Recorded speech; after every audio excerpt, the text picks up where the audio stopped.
A morada de Deus entre os homens estava finalmente pronta. Cada detalhe, sabe? Cada fiozinho de ouro, cada pedra preciosa, tudo feito exatamente como o Criador tinha orientado. Mas, e quando o trabalho humano termina? O que acontece? Pois é, a obra das mãos do homem era, na verdade, só o começo da história. Bom, vamos mergulhar nisso. A primeira parte para concluir essa obra gigantesca foi a confecção das vestes dos sacerdotes. E olha, não era qualquer roupa, não. Eram paramentos litúrgicos, feitos especialmente para o serviço no lugar santo, que separavam o sacerdote para uma função única, representar o povo diante de um Deus totalmente santo. Agora, o que a gente vê aqui é a riqueza impressionante dos materiais. Tem fios coloridos, linho da melhor qualidade e uma coisa incrível, ouro batido em placas tão fininhas que dava para cortar em fios e bordar no tecido. Isso não era só para ficar bonito, era um símbolo bem claro da santidade e do valor gigantesco da função do sacerdote. E aqui a gente vê de um jeito fantástico como o povo era representado. O peitoral do sumo sacerdote tinha 12 pedras preciosas e cada uma tinha o nome de uma das 12 tribos de Israel gravado. Ele carregava literalmente o povo sobre o coração diante de Deus. Era um jeito de lembrar o tempo todo da responsabilidade que ele tinha pela nação inteira. E essa frase aqui, gente, ela é tipo um refrão que se repete o capítulo 39 inteiro. É a frase que define todo o projeto.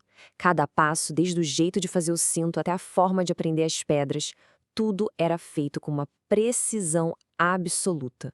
A questão toda não era a criatividade humana, mas a obediência perfeita à ordem de Deus. E para fechar as vestes, tinha essa peça final, um diadema de ouro puro, que ficava preso no turbante do sumo sacerdote, bem na testa dele. A inscrição que tinha ali não deixava nenhuma dúvida sobre o propósito de tudo aquilo. A mente, a vontade e a identidade do sacerdote estavam completamente consagradas ao Senhor. Com tudo pronto, chega o momento da verdade. O trabalho humano precisava ser verificado, né?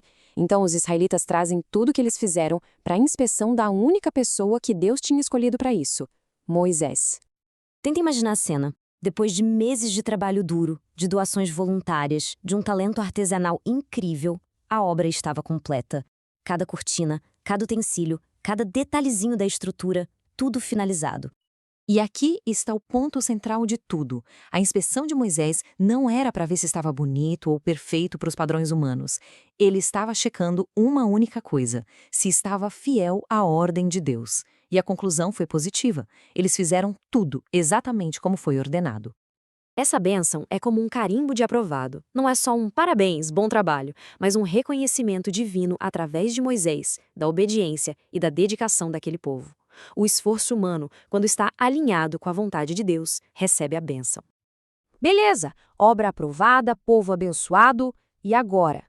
Agora vem uma nova ordem de Deus. A fase de construir as peças acabou, agora era a hora de montar o quebra-cabeça.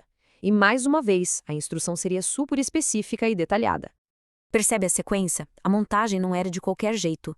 Começava com a estrutura, depois o objeto mais sagrado de todos, a arca, era colocado no lugar e protegido. Depois vinham os móveis de dentro e, por último, as coisas de fora. Existia uma ordem sagrada para criar aquele espaço sagrado. Vamos ver como isso tudo se desenrolou. Agora a gente vê o próprio Moisés executando pessoalmente as ordens de Deus. O líder vira um montador, e cada ação que ele toma é um reflexo exato da instrução divina que ele recebeu lá no monte. Ele começa então pela estrutura principal, as bases, as armações, as vigas, as colunas. A casa de Deus está sendo levantada. E o texto faz questão de repetir mais uma vez: tudo foi feito exatamente como o Senhor ordenou. Com a estrutura de pé, o coração do santuário é instalado. A Arca da Aliança, com as tábuas da lei dentro, é colocada no lugar santíssimo. E o véu é pendurado, separando o que era sagrado do que era o mais sagrado de tudo. Logo depois, o lugar santo é mobiliado. A mesa com os pães, que simbolizava a provisão de Deus, e o candelabro, a luz divina, são colocados nos seus devidos lugares, e assim o interior da tenda fica completo. Esse versículo aqui, nossa, ele resume toda essa parte de um jeito muito forte. A obediência de Moisés foi completa, sem nenhum desvio.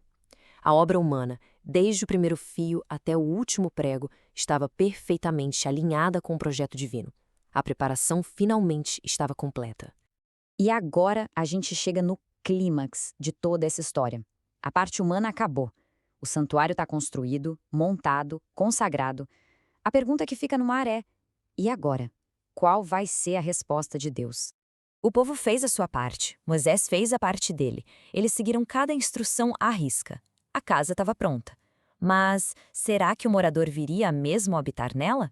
A resposta de Deus seria o selo final em toda essa obra.